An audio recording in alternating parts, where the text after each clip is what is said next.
1967년 천문학자 조셀린 벨버넬은 전파 망원경으로 우주를 관측하던 중 0.04초 길이의 전파가 1.3초의 간격으로 깜빡이는 이상한 신호를 포착하였는데요.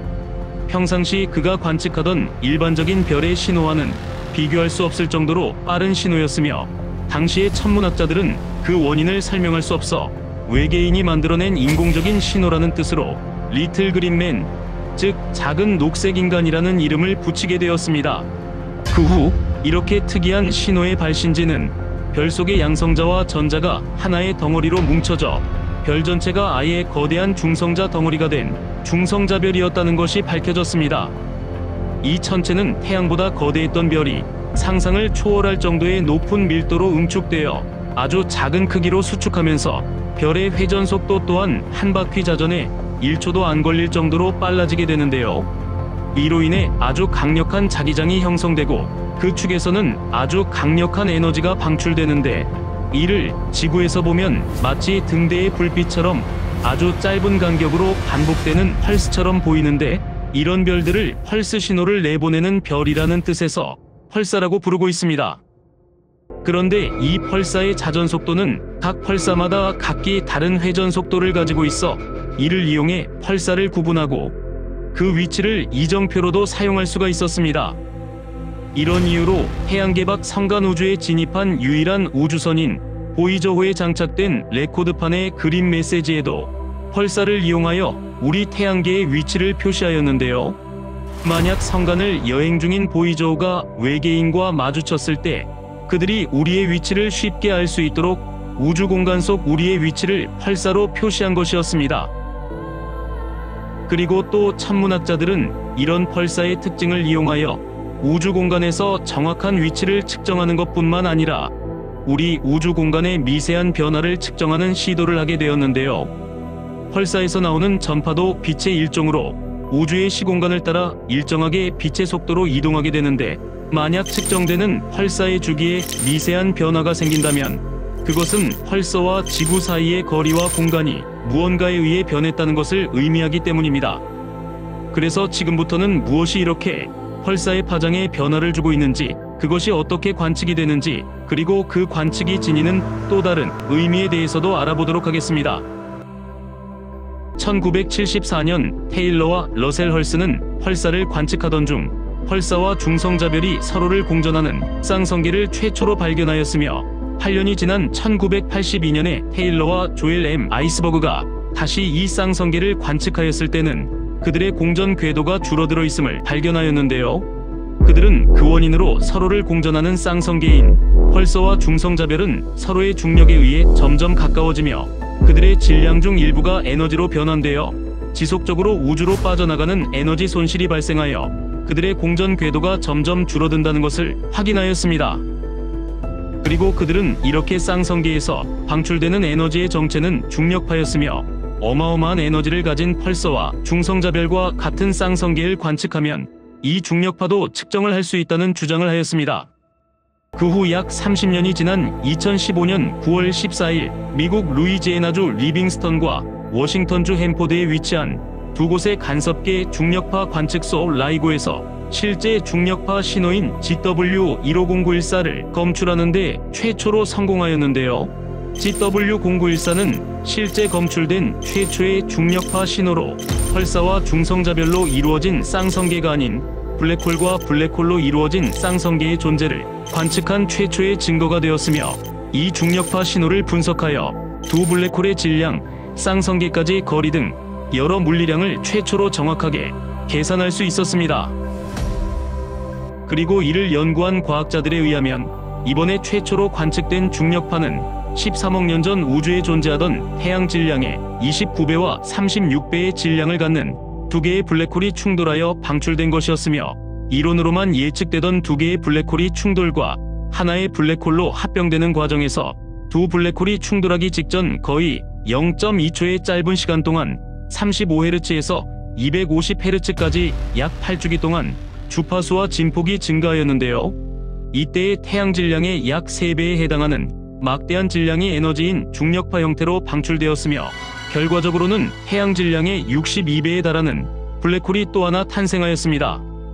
그런데 우리 태양보다 수십 배 무거운 두 블랙홀이 충돌할 때 발생하는 아주 강력한 중력파에 의한 시공간의 요동이라고 해도 수십억 광년 거리의 우리 지구에서 관측할 땐 수킬로미터의 공간이 원자핵 하나의 1000분의 1 정도밖에 변하지 않는 극도로 미세한 떨림이어서 1915년 아인슈타인이 일반 상대성 이론을 통해 중력파의 존재를 예측한 후 실제 관측에 이르기까지 약 100년이라는 긴 시간이 걸린 것이었습니다. 그러나 이렇게 두 개의 블랙홀이 합쳐져 더 큰 하나의 블랙홀이 만들어진 증거에도 불구하고 현재 우리 우주의 거의 모든 은하의 중심부에 있는 해양 질량의 수백만 배에서부터 최대 수천억 배가 넘어가는 초거대 블랙홀들의 존재는 아직 그 형성 과정이 설명되지 못하고 있으며 두 개의 블랙홀이 합쳐질 때 둘 사이의 거리에 대한 최종 파생 문제도 아직까지 천문학의 오랜 의문으로 남아 있었습니다. 그리고 오늘날 천문학자들이 밝혀낸 일반적인 블랙홀은 별이 초신성으로 폭발을 하고 그 핵이 강한 중력으로 붕괴하여 그 자신이 가진 질량만큼의 블랙홀이 되었는데요. 하지만 그렇게 해서는 현재 은하의 중심에서 관측되는 해양 질량의 수백만에서 수백억 배에 달하는 초거대 질량 블랙홀들의 생성은 불가능한 일이었습니다. 그래서 거의 모든 은하의 중심에 있는 이 불가사의한 존재에 대해 일부 천문학자들은 빅뱅 직후에 초기 우주에서 생성되었거나 은하의 생성과 동시에 생성되었다는 추정을 하고 있는데요. 그 중에서 가장 그럴듯한 가설은 직접 붕괴 블랙홀로 은하의 형성 초기에 중심부에 뭉쳐져 있던 가스 구름이 해양 질량의 10만 배 이상인 천체를 형성하고 곧이어 그 중력에 의해 붕괴되어 그대로 초거대 블랙홀이 되었다는 설명이었습니다.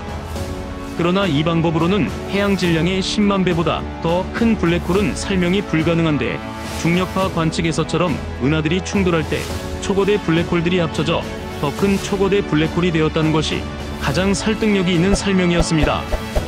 그러나 여기에도 문제가 발생하는데 두 블랙홀의 병합에 관한 최종 파생 문제로 모든 은하의 중심에는 초대 질량 블랙홀이 존재하고 두 은하가 충돌을 하면 중력에 의해 중심에 있는 블랙홀들도 거리가 점점 가까워져 공통의 무게 중심으로 서로를 공전하는 쌍성계가 만들어지는데요.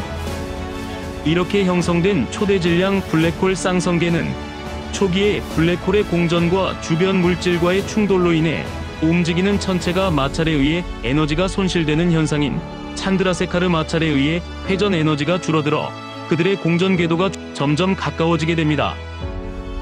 하지만 두 블랙홀들이 병합되기 위해서는 블랙홀들의 에너지가 더 가까워진 만큼 감소해야 하나 두 블랙홀이 약 1파섹, 즉 3.26 광년 정도로 접근하게 되면 찬드라세카르 마찰이 더 이상 효과적으로 작동하지 않게 되는데요. 기존의 이론으로는 이들이 더 가까워지기 위해서는 수십에서 수백억 년이 필요하게 됩니다. 그러나 중력파 관측에 의하면 어떤 요인에 의해 초거대의 블랙홀들이 서로 병합되고 있는데 이론상으로는 두 블랙홀이 합쳐질 수 없는 게 최종 파생 문제였습니다. 즉, 두 블랙홀이 약 1파섹 거리인 3.26 광년 거리에 근접하면 더 이상 가까워지지 못하는 현상이 발생하는데요. 블랙홀의 주변으로는 블랙홀의 중력에 의해 끌려 흡수되는 로스콘이라 불리는 공간이 공전 궤도의 주변에 존재하고 있는데 두 블랙홀의 거리가 1파섹 이내로 가까워지면 블랙홀들은 자신의 주변 천체들을 우주로 튕겨내버리거나 끌어당겨 잡아먹어 그 공간 안의 모든 것이 사라져버려 더 이상 블랙홀들의 에너지가 줄어들지 않아 블랙홀들이 더 이상 가까워지지 못하고 정지가 되는 로스콘 문제, 즉 최종 파생 문제가 발생한다는 것입니다. 그리고 이를 해결하기 위해서는 이 공간이 무언가로 채워져야 하는데 이 공간을 채우기 위해 필요한 시간은 최소한 우리 우주의 나이인 138억 년 이상은 필요하게 된다는 것입니다. 그러나 아이러니하게도 두 블랙홀의 충돌에 그 정도의 시간이 걸린다고 하면 우리 우주에서 블랙홀로 이루어진 쌍성계에서는 중력파를 관측할 수 없어야 되는데 관측이 되고 있어 블랙홀들은 서로 충돌하고 병합하고 있다는 것을 확실하게 보여주고 있는데요. 이 문제에 대해 과학자들은 우리 우주의 26%를 차지하는 암흑물질 중 질량이 전자의 약 1만 배 정도 되는 일반적인 암흑물질이 아닌 질량이 전자보다 10의 27제곱배나 작은 초경량 암흑물질을 적용하여 이 문제를 설명하였습니다. 그 이유에 대해서도 과학자들은 초경량 암흑물질은 특징이 항상 서로 뭉쳐져 있으며 파도 같은 파동 형태의 움직임을 가지고 있어 고속으로 움직이는 물체가 공기와의 마찰로 인해 그 에너지를 잃고 속도가 줄어드는 것처럼 초경량 암흑물질도 공전하는 블랙홀과 마찰을 일으켜 열과 에너지를 동시에 빼앗아 블랙홀의 속도를 줄이는 공기와 같은 역할을 하기 때문이라 설명하였습니다.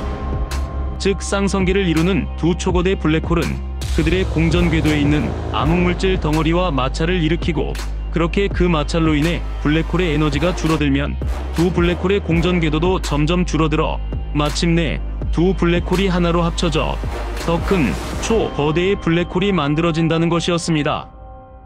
또 이를 연구한 과학자들은 컴퓨터 시뮬레이션을 통해 암흑물질에 의한 마찰로 인해 블랙홀들의 공전 궤도가 완전히 줄어드는 기간은 10억 년 이내일 것이라 설명하고 있는데요.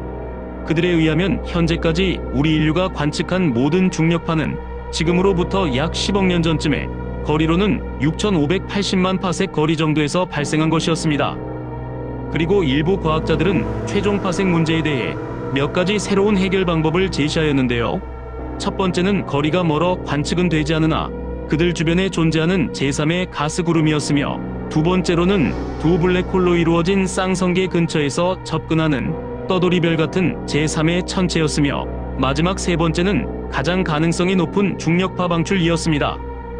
그러나 이 세 번째는 두 블랙홀이 서로 접근하는 과정에서 그들의 에너지를 중력파 형태로 방출한다는 이론인데, 이러한 가설은 두 블랙홀의 거리가 0.01파섹 이내여야 효과적이어서 중력파 방출은 위의 두 가지 경우보다 최종 파생 문제에 대한 설득력이 떨어지고 있습니다. 그리고 이 최종 파생 문제는 중성자별과 중성자별의 쌍성계에서도 거대한 두 천체가 나선형으로 회전하며 서로 가까워지면서도 대략 1파섹 정도의 거리에 이르게 되면 더 이상 서로 근접하지 못하며 거리를 유지하는 것으로 확인되었습니다. 끝으로 현재 우리 우주에서 발견된 가장 무거운 블랙홀의 무게는 질량이 우리 태양의 수백억에서 수천억 배나 되었는데요. 그 정도까지의 크기가 되기 위해서 현재까지 알려진 유일한 방법은 두 개의 블랙홀이 하나로 합쳐지는 것이지만, 이 최종 파생 문제가 이를 가로막고 있으며 암흑물질이 그 해법으로 제시되고 있습니다.